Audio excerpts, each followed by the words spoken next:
Dear students, आज के इस लेक्चर के अंदर हम पढ़ेंगे रिप्लेसमेंट बाय हाइड्रोक्सिल ग्रुप और साथ में हम पढ़ेंगे उसका मैकेनिज्म।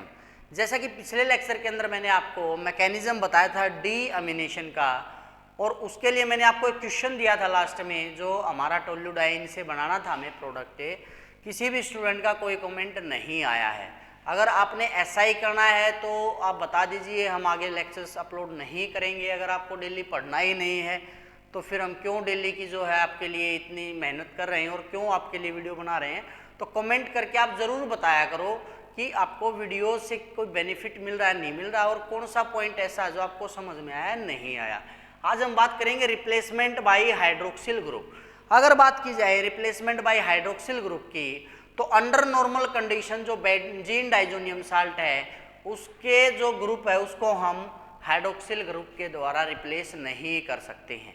मतलब उसके लिए हमें जो है एक एक्वस सॉल्यूशन जो डाइजोनियम साल्ट का है उसको बॉयल करना पड़ेगा या उसको स्टीम करना पड़ेगा, और फिर वो डिकम्पोज होकर के क्या देता है, हमारा फिनोल देता है।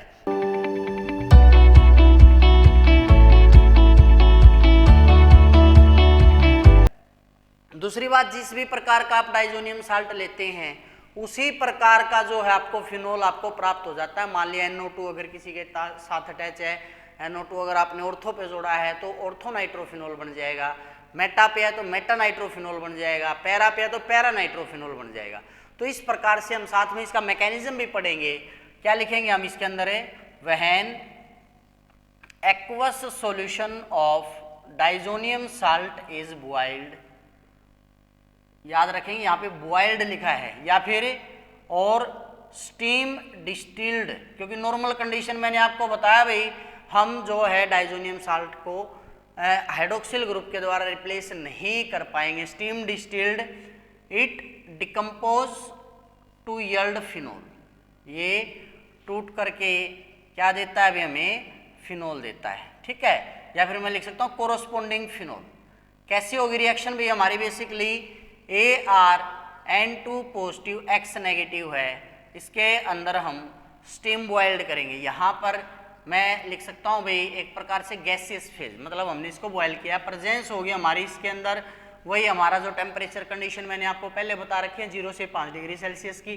तो होगा क्या, अब आपको पता वाटर किसके अंदर डिसोशिएट होगा, हमारा H positive OH negative, H X के साथ आ जाएगा, यहाँ से N2 निकल जाएगा, OH इसके साथ आ जाएगा, क्या बनाएगा हमारा ArOH प्लस HX प्लस कौन सी गैस निकल जाएगी हमारी, N2।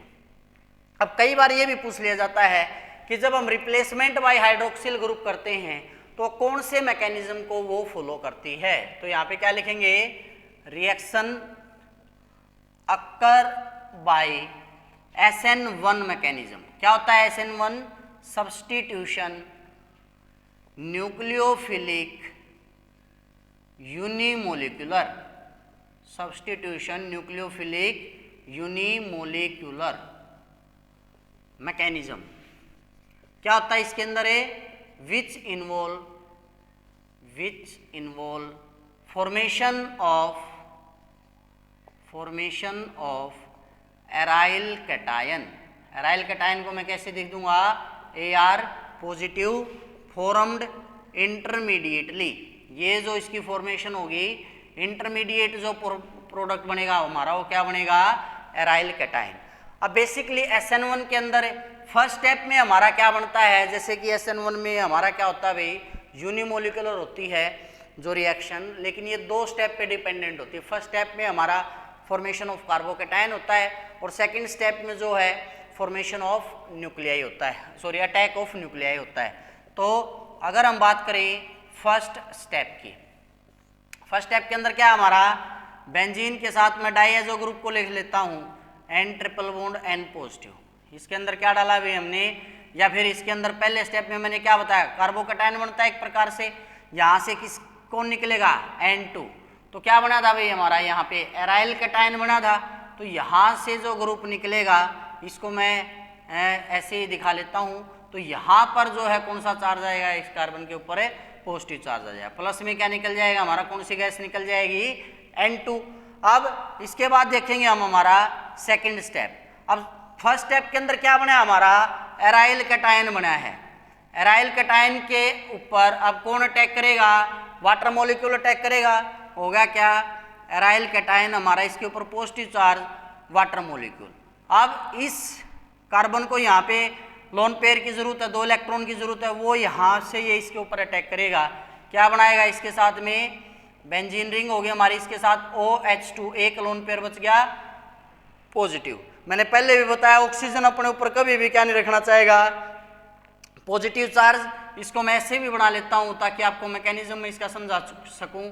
OH2 पॉजिटिव एक लोन पेयर, यहाँ से H पॉजिटिव रिमूव हो जाएगा, ये इसको अपने पास ले लेगा इलेक्ट्रॉन, तो क्या निकल गया माइनस का H पॉजिटिव, तो क्या बन गया हमारा बेंजीन और ये OH लोन पेयर।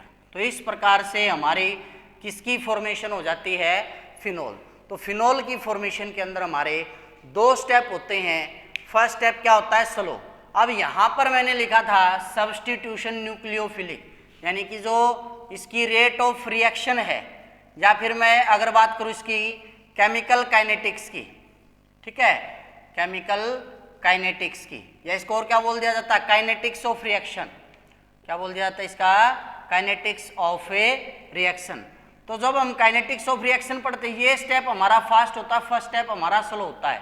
तो फर्स्ट स्टेप के अंदर हमारा जो हमने रिएक्टेंट लिया है डाइएजो ग्रुप है बेंजीन के साथ में, केवल इसके ऊपर रेट हमारी डिपेंड कर रही है। तो काइनेटिक्स ऑफ रिएक्शन क्या हो जाएगी हमारी, फर्स्ट ऑर्डर।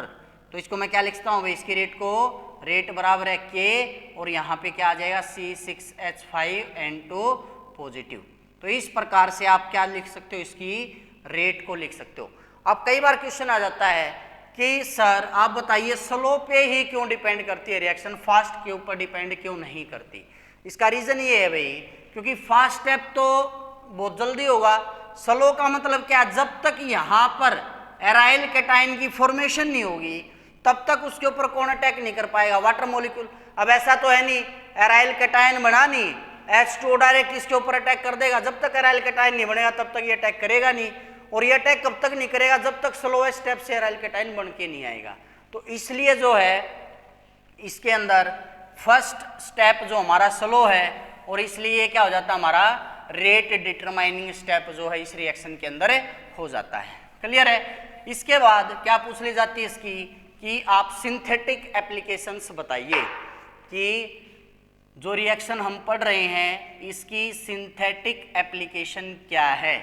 तो इसके द्वारा जो भी कोरोस्पोंडिंग एल्कोहल हमें बनानी हो, उसका कोई डेरिवेटिव अगर हमें बनाना हो तो वो हम इसके द्वारा बना सकते हैं। क्या लिखेंगे, it is useful for synthesis of phenol. जैसे कि मान लिया भाई हमें बनानी है Meta nitrophenol, like a Meta nitrophenol. अब आप बोलोगे सर मेटा नाइट्रोफिनोल जरूरी थोड़ी हम इसी मैकेनिज्म से या इसी मेथड से बनाएं, कोई और तरीका भी तो हम फॉलो कर सकते हैं। नहीं भी, डायरेक्ट जो मेटा नाइट्रोफिनोल है उसको बनाना एक प्रकार से इम्पॉसिबल लगा लीजिए, इम्पॉसिबल नहीं तो बहुत डिफिकल्ट लगा लीजिए आप, क्योंकि इसके अंदर हमें पहले भी ये बात पढ़ चुके हैं कि एक्सप्लोजिव नेचर होता है। तो इसके अंदर क्या लिखेंगे हमें, we can not obtained meta nitrophenol directly, हम डायरेक्टली मेटा नाइट्रोफिनोल को ऑब्टेन्ड नहीं कर सकते। तो क्या करते हैं, एनिलीन है हमारा, बेंजीन रिंग के ऊपर कौन सा ग्रुप हमारा NH2, इसके अंदर मैं क्या डालूंगा NaNO2, किसकी प्रेजेंस में, HCl की प्रेजेंस में। टेम्परेचर क्या रखेंगे हम हमारा, वही 0 से 5 डिग्री सेल्सियस। तो यहाँ से ये जो ग्रुप है किसके ऊपर अटैक करेगा, यहाँ पर अटैक करेगा, और क्या बनाएगा, एक नाइट्रोजन इसके साथ N ट्रिपल बॉन्ड NCl, ये पॉजिटिव होगा हमारा, ये नेगेटिव। यहाँ पे साथ में कौन सा ग्रुप होगा हमारा NO2, इसके अंदर हम वाटर डाल देंगे किसकी प्रेजेंस में, एसिड की प्रेजेंस में। यहाँ से वही मैकेनिज्म जो हमने अभी पढ़ा है, यहाँ से OH इसके साथ आ जाएगा, क्या बन जाएगा हमारा बेंजीन के साथ OH, और ये हमारा NO2। क्लियर है। तो इस प्रकार से आप इसकी सिंथेटिक एप्लीकेशन भी कर सकते हैं। क्लियर है। अगर आपको इसमें कोई प्रॉब्लम है तो आप कमेंट करके बता सकते हैं। आज के लेक्चर के अंदर इतना ही। आने वाली जो वीडियो उसके अंदर हम और केमिकल प्रॉपर्टीज इसकी करेंगे। अगर आपकी वीडियोस अच्छी लग रही हैं तो आप वीडियो को दूसरों के साथ शेयर करें, लाइक करें, कमेंट करके बताएं वीडियोज़ कैसी लग रही हैं। और अगर आपने चैनल को सब्सक्राइब नहीं किया तो कर ले, ताकि आगे आने वाले लेक्चर्स की नोटिफिकेशन आपको मिलती रहे। पढ़ते रहिए, बढ़ते रहिए, मौज में रहिए। Thank you.